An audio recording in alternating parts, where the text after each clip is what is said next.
April is not even halfway done yet, and it's already shaping up to be a very bullish news month for the Rndr network, as we have seen them announce massive AI partnerships, Rndr staking coming soon, and some very interesting connections between this project and Apple right before their upcoming AI conference in June. So in today's episode of the Everything Crypto Show, I'm going to recap all of the most important news that has come out recently and discuss why I believe it can pump this AI altcoin back to all-time highs. Now, before we hop into the content, just a friendly reminder that I am not a financial advisor. I am simply here for your crypto news and entertainment purposes. And if you do enjoy the content, please consider hitting that sub and like button and turn that notification bell on so you can be notified when all of our latest videos go live on the channel. And without further ado, we're going to get right into today's content. So we are going to be discussing the Rndr network and the Rndr token. As I said at the beginning of the video, it has been a very, very bullish month for this altcoin in terms of the news,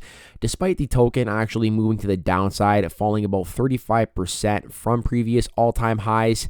And that has created a very interesting opportunity, which I did act on earlier this week. So I will break down what I've been doing with this alt near the end of the video.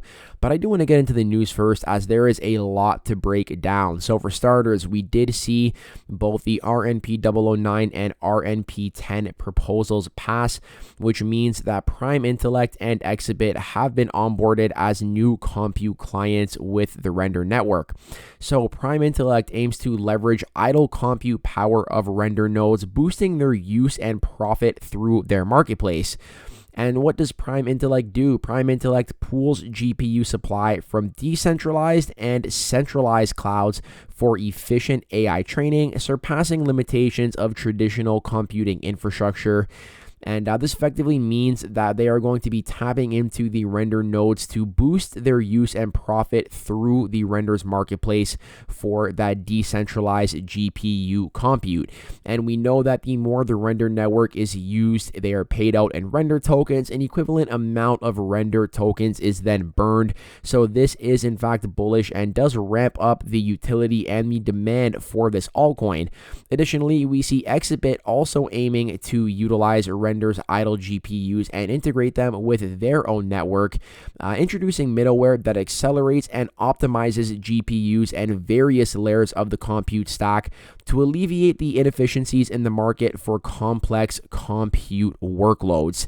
And this really has been, the biggest goal of the Rndr network from the beginning, is to offer this idle GPU power, this decentralized marketplace for idle GPU compute, which anybody can tap into for their rendering tasks. And then on the other end, the people who are offering this idle GPU power through the blockchain marketplace are paid out in Rndr tokens. An equivalent amount is burned. So there is a correlation between the use case of the Rndr network and the demand for the token.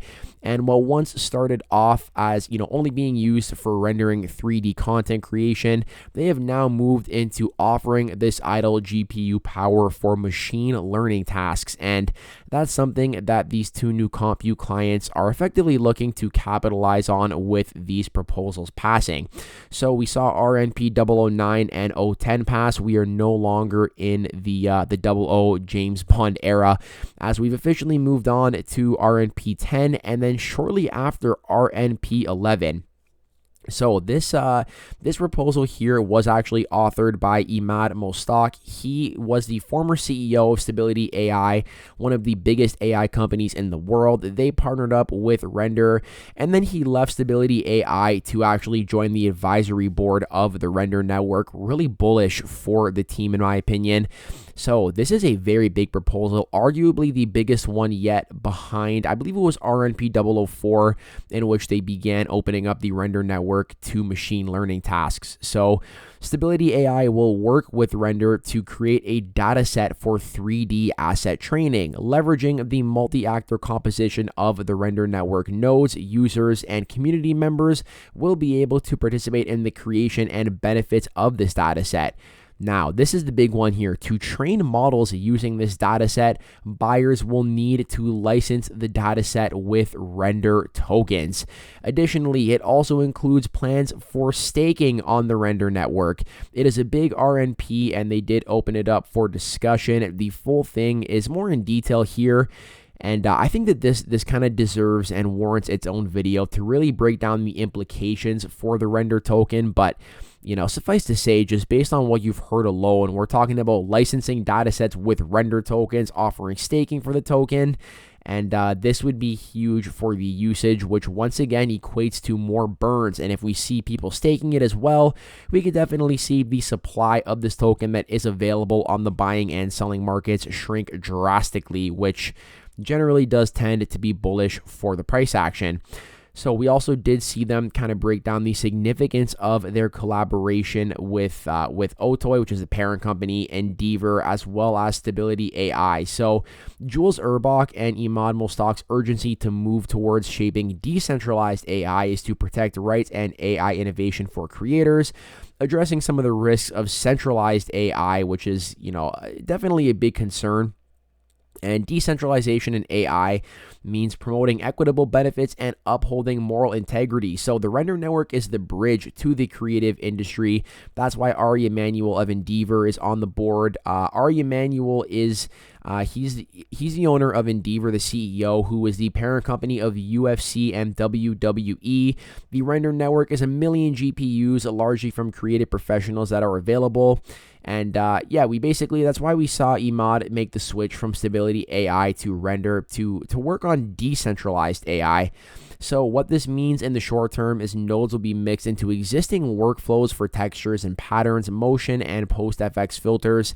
In the long term, artists can benefit from tools that fully license their data, and data contributors collect royalties. So similar to work on Patreon right now, except it would be through the Rndr network there and through their decentralized AI infrastructure.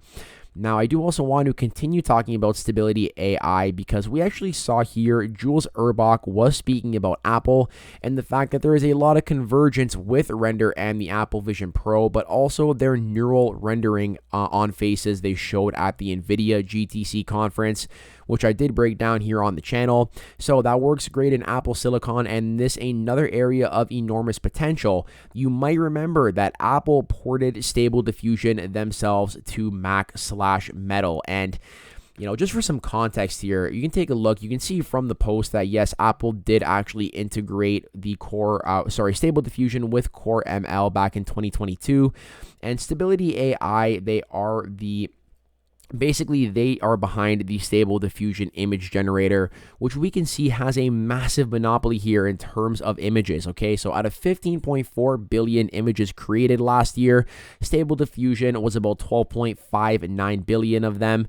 Adobe Firefly with 1 bill, and then DALL-E and Midjourney in the mid 900 mil. So Stable Diffusion has a huge head start here, and it's not even close. And we're pitting this up against like Adobe, against OpenAI, like some very influential companies in the AI space, and Stable Diffusion still has a massive lead.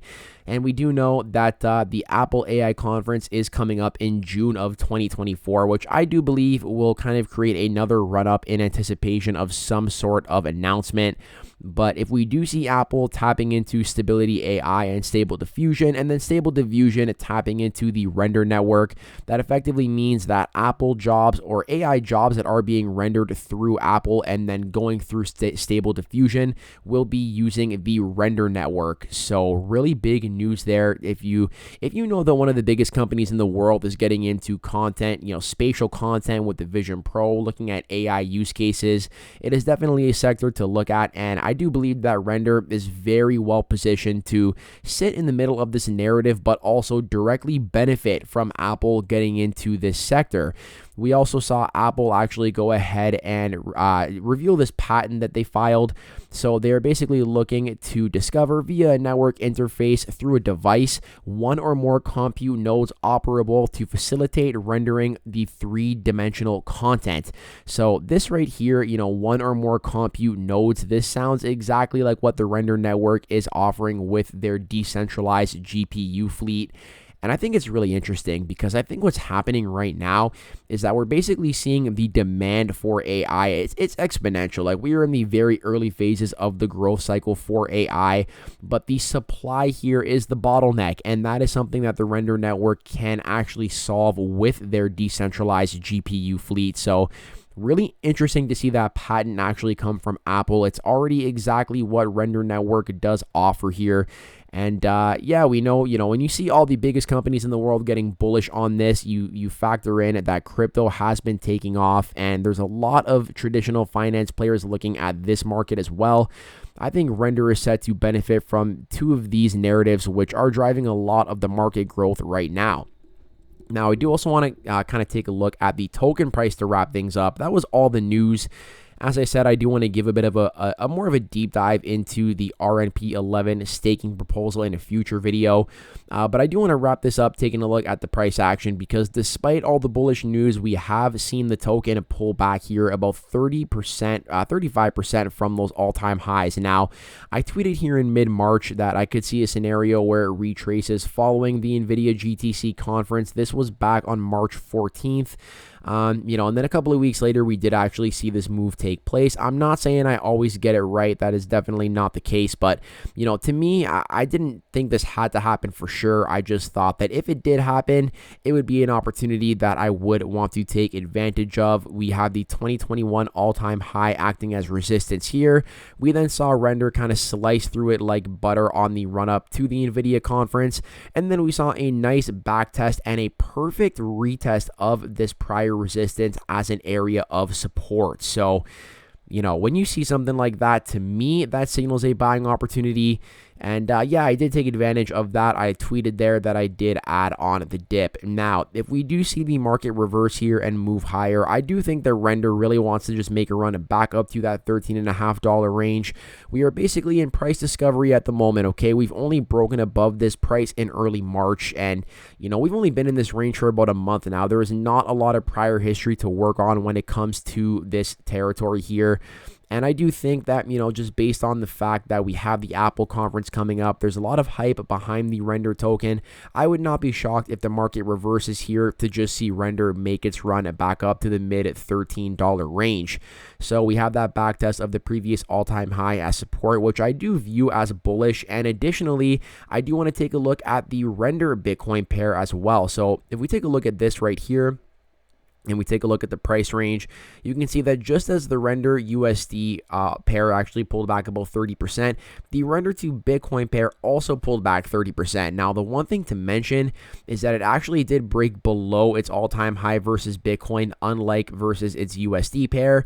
But if we see a scenario where the market moves back to the upside and then we see Rndr break back out above this all-time high versus Bitcoin, I do think that just kind of sets confirmation for a continued move. So that's the one important thing I do want to note, is that here on this breakout that we saw for Rndr, we saw it break out against its all-time high on its US pair, and at the same time break out on its all-time high versus its Bitcoin pair. Now, we've actually seen the USD pair validate this level as an area of support, but it did break below it on the Bitcoin pair. So just something to keep in mind. But if the Rndr token does end up rallying harder than Bitcoin, like it is at the moment, right? If that continues, then it should get back above this all-time high, or this previous all-time high in 2021 versus Bitcoin. And I do think that sets it up for a continued move to the upside. So on that note, I hope you did enjoy the content in today's video. I hope you are all staying happy, safe, and healthy, and I hope to catch you in the next one. Peace out for now.